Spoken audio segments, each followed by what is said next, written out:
Hello, നിങ്ങൾ ഗോവയ്ക്ക് പോകാൻ plan ചെയ്യുന്നുണ്ടോ? എങ്കിൽ ഈ വീഡിയോ നിങ്ങൾക്ക് ഉപകാരമാവും. ഞങ്ങൾ എവിടെയൊക്കെ പോയി, എന്തൊക്കെ ചെയ്തു, എത്ര രൂപയായി എന്നൊക്കെ അറിയണമെങ്കിൽ നിങ്ങളിത് കണ്ടു നോക്കൂ.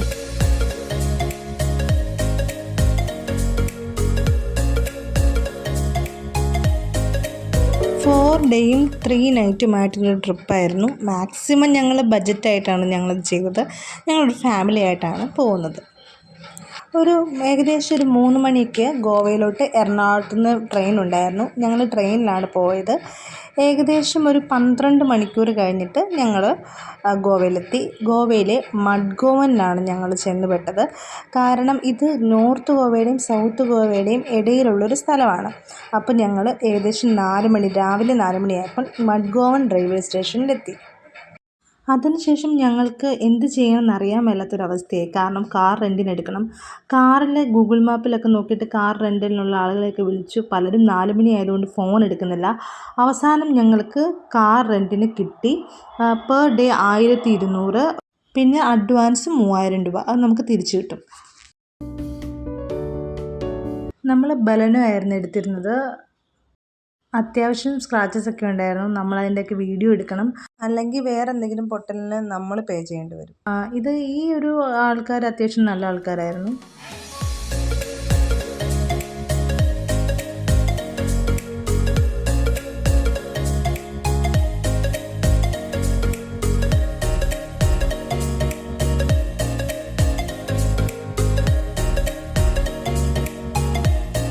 പിന്നീട് നമ്മൾ റൂമിലോട്ടാവുന്നു പോകുന്നത്.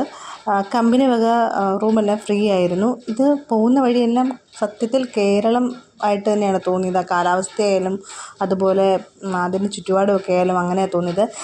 ഞങ്ങളുടെ റൂം ബനോളിം ബീച്ചിൻ്റെ അടുത്തായിരുന്നു. നേരെ ഞങ്ങൾ മഡ്ഗോവനിലെ കഫേ ടാറ്റൂയിലോട്ടാണ് പോയത്.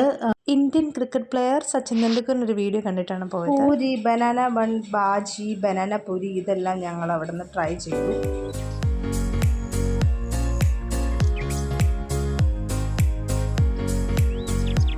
ഇനി ഓൾഡ് ഗോവയിലോട്ടാണ് പോയത്. സത്യത്തിൽ ഞാൻ ഈസ്റ്റർ ദിനത്തിലാണ് പോയത്. ആ സമയത്തൊക്കെ അവിടുത്തെ ഫേമസ് ചർച്ചുകളെല്ലാം അടച്ചിട്ടിരിക്കുകയായിരുന്നു. നിങ്ങൾ പോകുമ്പോൾ അതെല്ലാം നോക്കി പോവുക. ഞാൻ കണ്ട കാര്യങ്ങൾ കാണിക്കാം. ആദ്യം തന്നെ സെയിൻറ്റ് അഗസ്റ്റിൻ ടവറിലാണ് പോയത്. ഇതൊരു സെൻറ്റ് അഗസ്റ്റിൻ ചർച്ച് എന്ന് പറയുന്ന ഒരു ചർച്ചിൻ്റെ അവശിഷ്ടമാണ്. ഈ പള്ളിയും കോൺവെൻറ്റും 1597 മുതൽ 1602 വരെയും പോർച്ചുഗീസ് ഭരണകാലത്ത് ഓഗസ്റ്റീനിയൻ സന്യാസിമാർ നിർമ്മിച്ചതാണ്. 19-ാം നൂറ്റാണ്ടിൽ ഓഗസ്റ്റീനിയൻ സന്യാസി സംഘം പിരിച്ചുവിട്ടതോടെ പള്ളി ഉപേക്ഷിക്കപ്പെട്ടു. പരിപാലനമില്ലാത്തതിനാൽ കെട്ടിടം ക്രമേണ തകർന്നു തുടങ്ങി. ഇന്ന് ഈ ടവറും ചില അവശിഷ്ടങ്ങളും മാത്രമാണുള്ളത്. ഈ ടവറിൻ്റെ അടുത്ത് തന്നെ ഒരു ചർച്ചും ഉണ്ടായിരുന്നു. അവിടെ ഞങ്ങൾ പോയി കണ്ടു.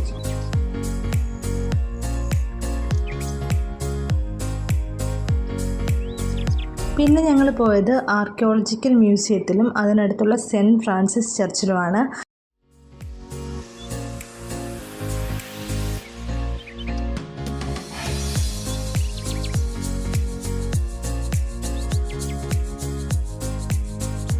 ഇതിൻ്റെ അടുത്ത് തന്നെ ഗോവയിലെ ഫേമസ് ആയിട്ടുള്ള ചർച്ചുകൾ ഉണ്ടായിരുന്നെങ്കിലും ഞങ്ങൾക്കത് കാണാൻ പറ്റിയില്ല. കാരണം ആ സമയത്ത് ഈസ്റ്റർ ദിനമായിരുന്നു. അതൊക്കെ കൊണ്ട് അവിടെ അടച്ചിട്ടിരിക്കുകയായിരുന്നു. അപ്പോൾ ഈ ചർച്ചുകളൊന്നും ഞങ്ങൾക്ക് കാണാൻ കഴിഞ്ഞില്ല. ഞങ്ങൾ നേരെ കൊങ്ങിണി ക്യാൻറ്റീനിൽ പോയി. ഗോവയിലെ ഫേമസ് ആയിട്ടുള്ളൊരു ഫുഡ് സ്പോട്ടാണ്. അവിടുത്തെ കിങ് ഫിഷ് താളി ഞങ്ങൾ കഴിച്ചു. പക്ഷേ 1 അവറോളം ഞങ്ങൾ അതിനു വേണ്ടി വെയിറ്റ് ചെയ്തു. ഗോവയിൽ ചെന്നാൽ ഇങ്ങനെ ഹെയർ സ്റ്റൈൽ ചെയ്യുന്നവരെ കാണാൻ സാധിക്കും. എന്നോട് 2 സൈഡ് 400 രൂപ പറഞ്ഞു. ഞാനത് പറഞ്ഞ് 200 രൂപ പറഞ്ഞാക്കി.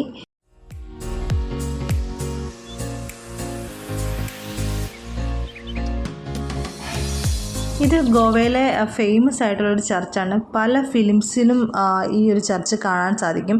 പക്ഷെ ഞങ്ങൾക്ക് അടച്ചിട്ടിരിക്കുന്നതുകൊണ്ട് പോകാൻ സാധിച്ചില്ല. ഇത് പോർച്ചുഗീസ് ഭരണാധികാരികളും യൂറോപ്യൻ ഉദ്യോഗസ്ഥരും താമസിച്ചിരുന്ന ഒരു ഭാഗമായിരുന്നു ഫോണ്ടേനിയാസ്. ഈ കാണുന്നത് ഞാൻ വൈകുന്നേരം മേടിച്ചാണ് ബിബിൻക. ഗോവയിലെ ഏറ്റവും പ്രശസ്തമായൊരു പരമ്പരാഗത മധുര പലഹാരമാണിത്. സെക്കൻഡ് ഡേ ഇന്നലെ ഞങ്ങൾ ഓൾഡ് ഗോവയിലാണ് പോയതെങ്കിൽ ഇന്ന് ഞങ്ങൾ നോർത്ത് ഗോവയിലാണ് പോകുന്നത്. പോകുന്ന വഴികളൊക്കെ കണ്ടോ, ചുറ്റും ഇങ്ങനെ ആരും താമസിക്കാത്ത ഒരു കാട് പോലുള്ളൊരു സ്ഥലമായിരുന്നു. ആദ്യം തന്നെ അഗോഡ ഫോർട്ടിലോട്ടാണ് പോയത്. അവിടെ ഞങ്ങൾ ഓൺലൈനായിട്ട് തന്നെ ടിക്കറ്റ് എടുത്തായിരുന്നു. അതാണ് ഈ ക്യൂ നിൽക്കുന്നതിനേക്കാളും ബെറ്റർ. അതുകൂടാതെ പാർക്കിംഗ് ഫീസും അടച്ചിട്ടുണ്ടായിരുന്നു. ഇവിടെ ഗോവയിൽ ചില സ്ഥലങ്ങളിൽ നമ്മൾ പാർക്കിംഗ് ഫീസ് അവരെടുക്കും. ഗോവയിലെ ഏറ്റവും പ്രശസ്തമായ പോർച്ചുഗീസ് കോട്ടകളിലൊന്നാണ് ഫോർട്ട് അഗോഡ. 1612 പോർച്ചുഗീസുകാർ ഈ കോട്ട നിർമ്മിച്ചത് ഡച്ച് മറാത്ത ആക്രമണങ്ങളിൽ നിന്ന് ഗോവയെ സംരക്ഷിക്കാനായിരുന്നു. പോർച്ചുഗീസ് ഭാഷയിലെ അഗൗ എന്ന വാക്കിനർത്ഥം വെള്ളമെന്നാണ്. കോട്ടയ്ക്കുള്ളിലെ ശുദ്ധജല ഉറവ് കാരണം ഈ സ്ഥലത്ത് അഗോഡ എന്ന പേര് ലഭിച്ചു. പഴയകാലത്ത് കടൽയാത്രക്കാർ ഇവിടെ നിന്ന് വെള്ളം ശേഖരിച്ചിരുന്നു. ഏഷ്യയിലെ ഏറ്റവും പഴക്കമുള്ള ലൈറ്റ് ഹൗസുകളിൽ ഒന്നായ അഗോഡ ലൈറ്റ് ഹൗസ് ഇവിടെ കാണാം. അങ്ങനെ ഇരുന്ന് പാക വിശന്നു. അഗോഡ ഫോർട്ടിൽ നിന്ന് ബാഗ ബീച്ചിലോട്ട് പോകുന്ന വഴി ഞങ്ങളൊരു ഹോട്ടൽ കണ്ടു. അവിടെ നിന്ന് ഫുഡ് കഴിക്കാമെന്ന് ഞങ്ങൾ വിചാരിച്ചു. എൻ്റെ പൊന്നെ, 300 രൂപയുടെ ഫുഡായിരുന്നു. പക്ഷേ ഒന്നിനും കൊള്ളില്ലായിരുന്നു. ഫുഡ് പോയ്സൺ അടിക്കായിരുന്ന ഭാഗ്യം. 1 മണിക്കൂർ വെയിറ്റ് ചെയ്തിട്ട് ഞങ്ങൾക്ക് ഫുഡ് കിട്ടിയത്.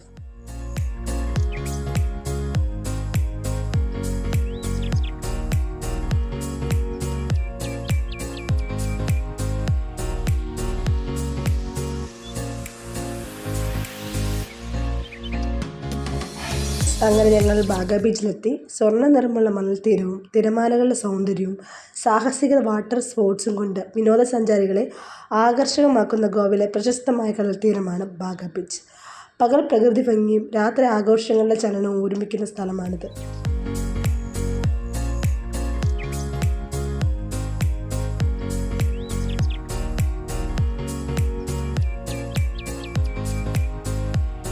അടുത്തതാണ് ചപ്പോറ ഫോർട്ട്. ഇവിടെയും പാർക്കിംഗ് ഫീസ് ഉണ്ടായിരുന്നു. കയറുന്ന കയറ്റത്തിൻ്റെ മേളിലായിട്ട് ഒരുപാട് കടകളുണ്ട്. കയറ്റത്തിൽ തന്നെ നമ്മൾ അത്രയും കയറുമ്പോഴത്തേനും ആകെ ദാഹിച്ച് ടയേർഡാവും. അപ്പോൾ അവിടുന്ന് കുറച്ച് വെള്ളം കുടിച്ചിട്ട് കയറുന്നതായിരിക്കും നല്ലത്. ചപ്പോറ ഫോർട്ട് ഗോവയിലെ വടക്കൻ ഭാഗത്ത് ചപ്പോറ നദിയുടെ തീരത്തുള്ള ഒരു ചരിത്രപ്രസിദ്ധമായ കോട്ടയാണ്. 1717 പോർച്ചുഗീസുകാർ ഈ കോട്ട പുനർനിർമ്മിച്ചു. കോട്ടയിൽ നിന്ന് അറബിക്കടൽ, ചപ്പോറ നദി, വാഗത്തോൺ ബീച്ച് എന്നിവയുടെ മനോഹരമായ കാഴ്ചകൾ കാണാം. കടലിൻ്റെയും നദിയുടെയും വിശാലമായ ദൃശ്യം. ചരിത്ര പ്രാധാന്യമുള്ള കോട്ടാവിശിഷ്ടങ്ങൾ. ദിൽ ചഹത്താ ഹേ എന്ന സിനിമയുടെ രംഗങ്ങൾ ചിത്രീകരിച്ചതിനാൽ കൂടുതൽ പ്രശസ്തമായി. ഭയങ്കര മനോഹരമായിട്ടുള്ളൊരു കാഴ്ചയാണ് ഇവിടെ നമുക്ക് കാണാൻ സാധിക്കുക. പിന്നെ നല്ല കാറ്റുമായിരുന്നു.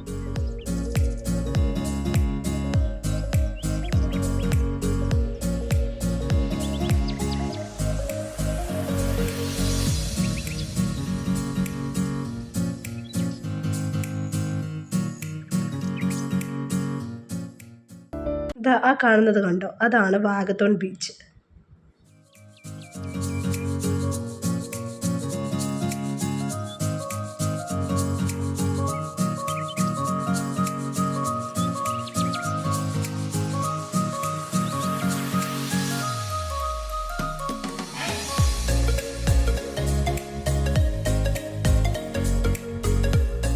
ചപ്പോറ ഫോർട്ടിൽ നിന്ന് വാഗറ്റർ ബീച്ചിലോട്ടൊരു ഷോർട്ട് കട്ട് ഉണ്ട്. അവിടെയുള്ള ആളുകളോട് ചോദിച്ചിട്ട് ഞങ്ങൾ പോയതാണ്. അപ്പം ആ ഷോർട്ട് കട്ടിൽ കൂടെയാണ് ഞങ്ങൾ വാഗറ്റർ ബീച്ചിലോട്ട് പോകുന്നത്. സാധാരണ സഞ്ചാരികളൊന്നും അതിലൂടെ പോകുന്നത് കണ്ടില്ല. അപ്പം നമുക്ക് ഒന്ന് ട്രൈ ചെയ്ത് നോക്കാമെന്ന് ഓർത്തിട്ട് ഞങ്ങൾ പോയതാണ്. ഇങ്ങനൊരു കാട്ടിൽ കൂടെയൊക്കെ പോകണം. അങ്ങനെ ആദ്യം നോക്കിയപ്പോൾ ഒരു പന്നി ഇങ്ങനെ ഓടിപ്പോണ കണ്ടു.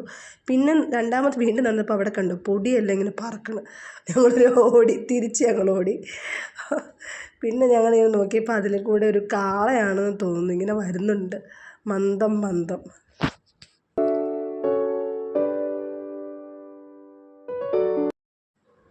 ഇവനായിരുന്നു അത്. പിന്നെ ഞങ്ങൾ ആ വഴി കൂടെ തന്നെ ധൈര്യം സംഭരിച്ച് നടന്നു എത്തി. കടലിലെ സൗണ്ടൊക്കെ കേട്ടപ്പോൾ ഒരു പ്രത്യേക സന്തോഷമൊക്കെ വന്നു. ഞങ്ങൾ കുറച്ച് നടക്കണം, ഒരു 100-200 മീറ്ററോളം നടക്കാനുണ്ടായിരുന്നു. പക്ഷേ വേറൊരു എക്സ്പീരിയൻസ് ആയിരുന്നു. ചുവന്ന പാറക്കെട്ടുകളും മനോഹരമായ സൂര്യാസ്തമയവും കൊണ്ട് പ്രശസ്തമായ വടക്കൻ ഗോവയിലെ ഒരു ആകർഷക കടൽത്തീരമാണ് വാഗട്ടോർ ബീച്ച്. പ്രകൃതി ഭംഗിയും ശാന്തതയും ആസ്വദിക്കാൻ അനുയോജ്യമായ സ്ഥലമാണിത്.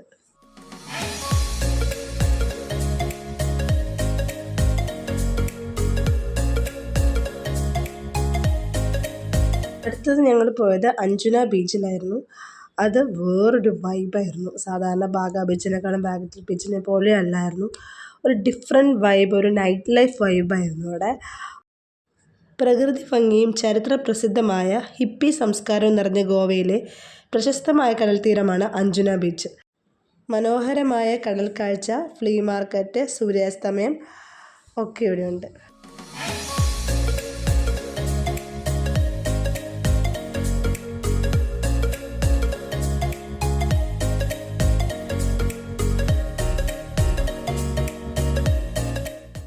മോർണിംഗ്. ഇന്ന് നമ്മൾ സൗത്ത് ഗോവ കാണാനാണ് പോകുന്നത്. ഇന്ന് ഞങ്ങൾ പോകുന്ന വഴിക്ക് മദേഴ്സ് കിച്ചൺ എന്ന് പറയുന്ന ഒരു ഗോവൻ ട്രഡീഷണൽ ഫുഡ് കിട്ടുന്ന അവിടെ പോയിട്ടാണ് ഫുഡ് കഴിച്ചത്. പൂരിയാണ് കഴിച്ചത്. ആക്ച്വലി ഞാൻ റോസ് ഓംലേറ്റ് ഫേമസ് ആയിട്ടുള്ള കഴിക്കാനാണ് പോയത്. പക്ഷേ എനിക്ക് ഇന്ന് രാവിലെ കുറച്ച് ഏർലി പോയതുകൊണ്ടായിരിക്കാം അത് കിട്ടിയില്ല. പിന്നെ ഞങ്ങൾ ദോശയും പൂരിയും ഒരു ഓംലേറ്റുമാണ് കഴിച്ചത്. പിന്നെ ഞങ്ങൾ ഗോവയിലോട്ട് യാത്ര തിരിക്കുമായിരുന്നു. ഗൂഗിൾ മാപ്പിൻ്റെ സഹായത്തോടെയാണ് ഞങ്ങൾ പോയത്. നോർത്ത് ഗോവയിൽ നിന്നിലോട്ട് സൗത്ത് ഗോവയിലോട്ട് പോകുന്ന പോലെ ഭൂപ്രകൃതി മാറിക്കൊണ്ടിരിക്കും. നോർത്ത് ഗോവ കുറച്ച് ക്രൗഡഡ് ഏരിയയാണ്. ഇതിപ്പോൾ നമ്മൾ പോകുന്നത് മലകളിൽ കൂടെയാണ്. ഈ ഒരു കാട്ടിൽ കൂടെയൊക്കെ പോകുന്നൊരു ഫീലാണ്.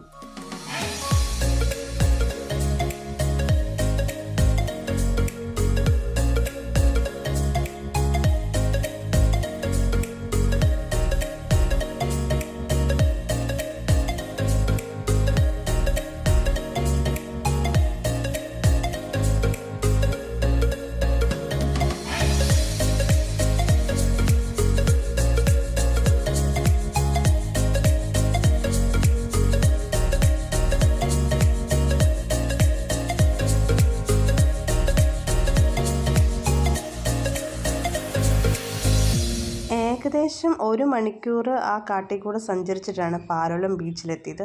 പാലോളം ബീച്ച് അതിമനോഹരമായിട്ടോ കാണാൻ. നമ്മൾ ഈ അത്ര ക്രൗഡഡ് ആയിട്ടുള്ള ഏരിയ അല്ലാത്തതുകൊണ്ട് തന്നെ നമുക്ക് ഈ പറയുന്ന ഇവിടെ ഒത്തിരി ആളുകളില്ലാത്തതുകൊണ്ട് നമുക്ക് കുറച്ചും കൂടെ ഒരു സമാധാനവും ശാന്തവുമായിട്ടുള്ളൊരു അന്തരീക്ഷമാണ് അവിടെ പാലോളം ബീച്ചിൽ. പാലോളം ബീച്ചിൽ മസ്റ്റായിട്ട് ചെയ്യേണ്ട ഒരു കാര്യമാണ് അവിടുത്തെ ബോട്ടിങ്. ആ ബോട്ടിങ് ഞങ്ങൾ ചെയ്യാനായിട്ട് 1 മണിക്കൂറോളം വെയിറ്റ് ചെയ്യേണ്ടി വന്നു, അടുത്ത ആൾക്കാരും കൂടെ വരാനായിട്ട്. കാരണം അത്രയും ആൾക്കാർ കുറവായിരുന്നു അവിടെ. അതുപോലെ നമുക്ക് പ്രൈവറ്റായിട്ടല്ല ഞങ്ങൾ പോകാൻ തീരുമാനിച്ചിരുന്നത്. പെർ പേഴ്സൺ അവർ 1000 പറഞ്ഞത്. പിന്നെ ഞങ്ങൾ 2 പേർ ഉണ്ടെന്ന് പറഞ്ഞപ്പോൾ ഒരു 1800 ആയിട്ട് അവർ കുറച്ച് തന്നു. ബോട്ട് സഫാരിയിലൂടെ അവർ നമ്മളെ ഡോൾഫിനെ കാണിച്ചു തരും. പിന്നെ ടോർട്ടോയ്സ് റോക്ക് എന്ന് പറഞ്ഞൊരു റോക്ക് അവിടെ ഉണ്ട്. പിന്നെ butterfly beach, honeymoon beach. Butterfly ബീച്ചിലോ ഹണിമൂൺ ബീച്ചിലോ കുറച്ച് സമയം സ്പെൻഡ് ചെയ്യാനായിട്ടുള്ള ടൈമും അവർ അനുവദിക്കും. ഇതായിരുന്നു അവർ പറഞ്ഞിരുന്നത്.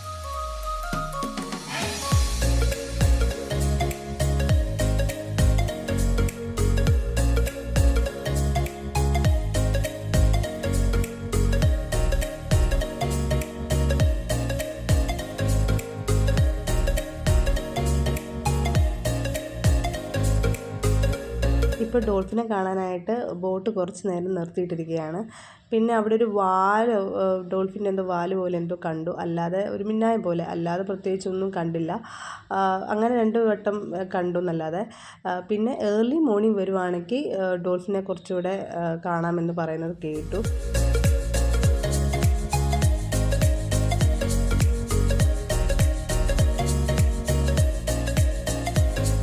അതാണ് ടോർട്ടോയ്സ് റോക്ക്.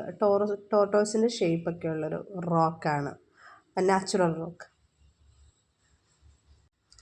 അങ്ങനെ നമ്മൾ ഹണിമൂൺ ബീച്ചിലെത്തി. ഹണിമൂൺ ബീച്ച് അതിസുന്ദരമാട്ടോ കാണാൻ. അത് ക്യാമറയിൽ കാണുന്നതിനേക്കാളും നല്ലതാണ് നേരിട്ട് കാണാൻ. അപ്പം ഗൈഡ് പറഞ്ഞിട്ടുണ്ടായിരുന്നു ഒന്നില്ലെങ്കിൽ ഹണിമൂൺ ബീച്ച് അല്ലെങ്കിൽ ബട്ടർഫ്ലൈ ബീച്ച് ഇദ്ദേഹത്തിലായിരുന്നു. അപ്പം ഞങ്ങളെല്ലാം ചൂസ് ചെയ്തത് ഈ ഒരു ഹണിമൂൺ ബീച്ചാണ്. എനിക്ക് തോന്നുന്നു ബട്ടർഫ്ലൈ ബീച്ചിനേക്കാളും സുന്ദരമാണ് ഹണിമൂൺ ബീച്ച്. കുറച്ച് ഏകദേശം ഒരു മോർ ദാൻ 30 മിനിറ്റ്സ് ഞങ്ങളവിടെ സ്പെൻഡ് ചെയ്തു.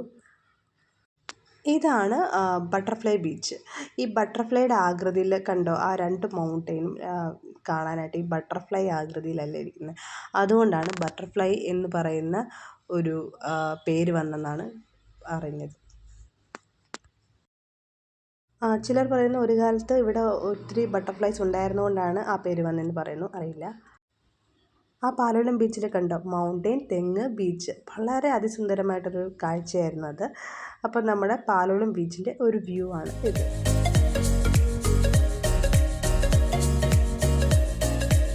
ഇനി നമുക്ക് ഫുഡ് കഴിച്ചിട്ട് കോള ബീച്ചിലോട്ട് പോകാം. ഇവിടെ ഞങ്ങൾ അത്യാവശ്യം നല്ല ഫുഡായിരുന്നു. നോർമൽ താലിയാണ് ഞങ്ങൾ മേടിച്ചത്. ഏകദേശം 180 റുപ്പീസേ ഉണ്ടായിരുന്നുള്ളൂ. പക്ഷേ വയറ് നിറച്ച് അത്യാവശ്യം നല്ല ടേസ്റ്റോട് കൂടിയിട്ടുള്ള 180 റുപ്പീസിന് വേർത്തായിട്ടുള്ളൊരു ഫുഡായിരുന്നു.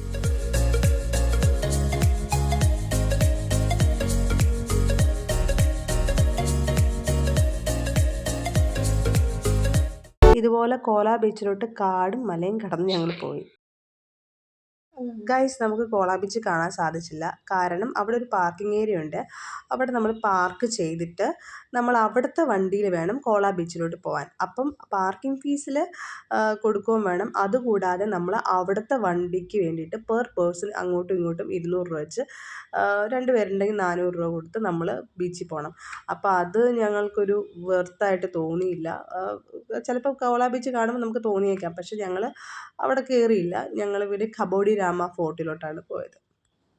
കബോഡി രാമ ഫോർട്ട് അത്ര അതിശയിപ്പിക്കുന്ന കാര്യങ്ങൾ എനിക്ക് തോന്നിയില്ല. പക്ഷേ അതിനകത്ത് പെബിൾസ് ബീച്ച് എന്ന് പറയുന്നൊരു ബീച്ചുണ്ട്. നമ്മളിങ്ങനെ ഒരു ചെറിയൊരു ഗുഹയിലോട്ട് ഇങ്ങനെ കയറിപ്പോയിട്ട് അവിടെ ഇങ്ങനെ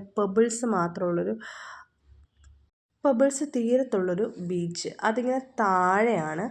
അത് നല്ലൊരു കാഴ്ചയായിരുന്നു. പക്ഷെ നമുക്ക് ഒരു ഫ്രണ്ട്ലി അല്ല, കളിക്കാനൊരു ഇറങ്ങാനൊന്നും ഒരു ഫ്രണ്ട്ലി അല്ലാത്തൊരു ബീച്ചാണ് പെബിൾസ് ബീച്ച്.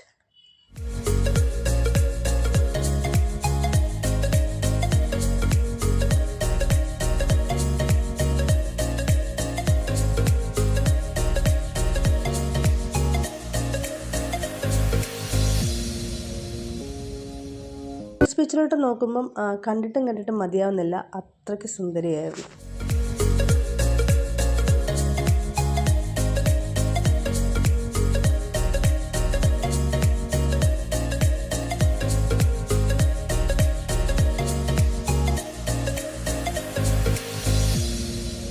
ഞാൻ പറഞ്ഞിരുന്നല്ലോ, കബോഡി രാമ ഫോർട്ടിനുള്ളിൽ തന്നെയാണ് പെബിൾസ് ബീച്ച്.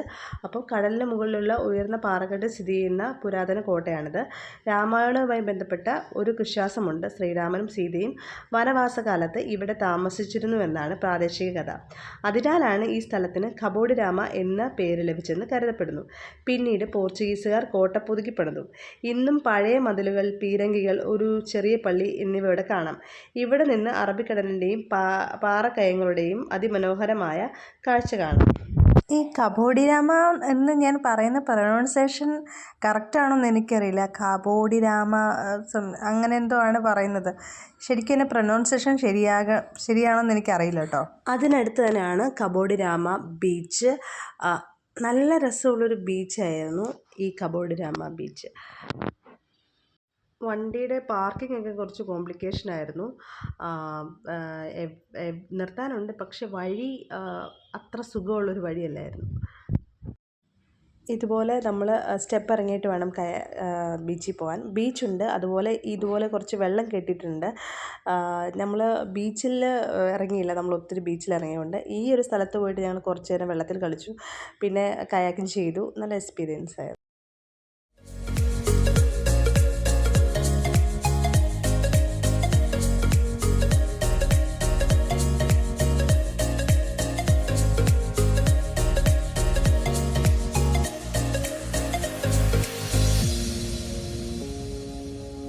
കബോഡി രാമ ബീച്ചിൽ നിന്ന് തിരിച്ച് ഞങ്ങൾ പോവാണ്.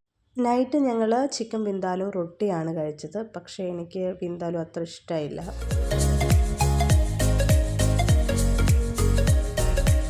അങ്ങനെ സുഖമായി കിടന്നുറങ്ങിയിട്ട് രാവിലെയായി. ഞങ്ങൾ സെയിം ഇന്നലെ ബ്രേക്ക്ഫാസ്റ്റ് കഴിച്ചെടുത്ത് പോയിട്ട് റോസ് ഓംലേറ്റും ഗോവൻ ബണ്ണും കഴിച്ചു.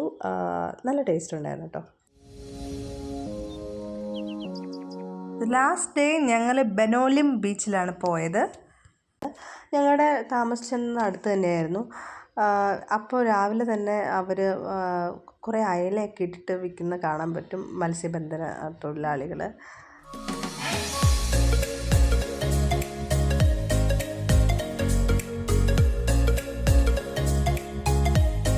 നല്ല ശാന്തമായിട്ടുള്ളൊരു ബീച്ചായിരുന്നു. ഒത്തിരി സാൻഡ് ബബിൾസ് ക്രാബ് ഉണ്ടായിരുന്നു. കണ്ടോ, ഇതുപോലത്തെ നമ്മൾ കളിക്കുവാണെങ്കിലും എനിക്ക് തോന്നുന്നു സൂക്ഷിക്കണം. കാരണം ഈ സാൻഡ് ബബിൾസ് ക്രാബ്സ് ഒത്തിരി ഇവിടെ ഉണ്ടായിരുന്നു. കൂടാതെ ഒത്തിരി ഷെല്ലുകളുണ്ടായിരുന്നു. പിന്നെ ഈ ജെല്ലി ഫിഷ് അതുപോലെ ഒത്തിരി ഉണ്ടായിരുന്നു. ഇത്രയും കാര്യങ്ങൾ കണ്ടോ, ജെല്ലി ഫിഷ് ഉണ്ട്. അതുപോലെ കുറച്ച് ജെല്ലി ഫിഷ് മാറി ഇവിടെ ചത്ത് കിടക്കുന്നത് കണ്ടു. അപ്പം അങ്ങനെയൊക്കെയുള്ളൊരു ബീച്ചായിരുന്നു. ഞങ്ങൾ അധികം നേരം നിന്നില്ല. കുറച്ച് നേരം കഴിഞ്ഞപ്പോൾ ഞങ്ങൾ കുറച്ച് നേരം സ്പെൻഡ് ചെയ്തിട്ട് ഞങ്ങൾ തിരിച്ചു പോന്നു. എനിക്ക് തോന്നിയത് ഗോവയിൽ ബീച്ചുകൾ ഒരുപാടുണ്ടെങ്കിലും ഓരോ ബീച്ചും വ്യത്യസ്തമാണ്.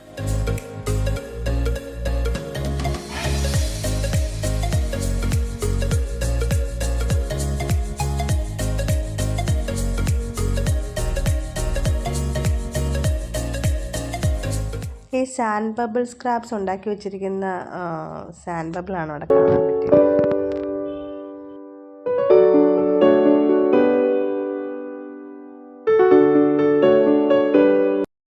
പിന്നെ മഡ്ഗോവൻ റെയിൽവേ സ്റ്റേഷന് അടുത്തുള്ളൊരു ഗോവൻ ഞാൻ മറന്നുപോയി ആ റെസ്റ്റോറൻറ്റ് പേര്.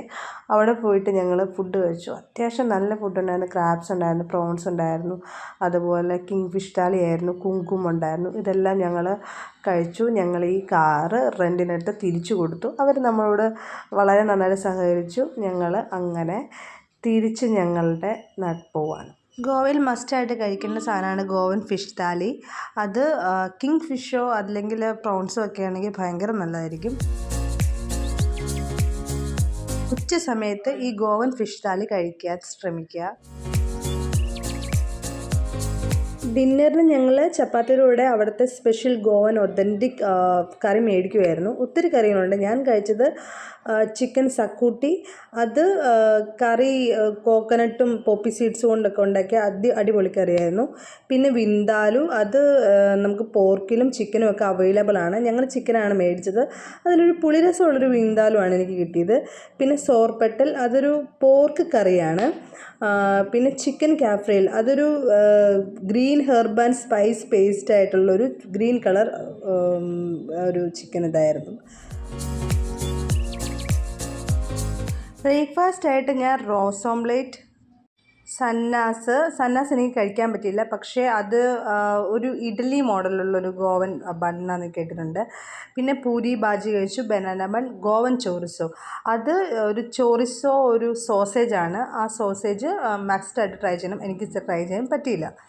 പിന്നെ ഗോവയിൽ ഒരു തരത്തിലുള്ളൊരു പുളി രസം ആണെന്ന് തോന്നുന്നു, കുങ്കും എന്ന് പറഞ്ഞൊരിത്.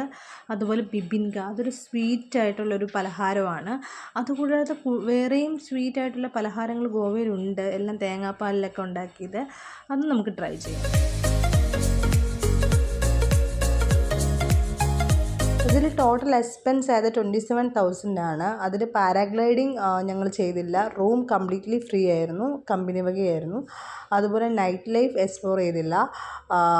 പിന്നെ ഫുഡെല്ലാം അത്യാവശ്യം കഴിച്ചു. പിന്നെ സെക്കൻഡ് ക്ലാസ്സിലായിരുന്നു ജേർണി. അപ്പം നിങ്ങൾക്ക് ഇതും കൂടെ ഇൻക്ലൂഡ് ചെയ്ത് നിങ്ങൾ നോക്കുക.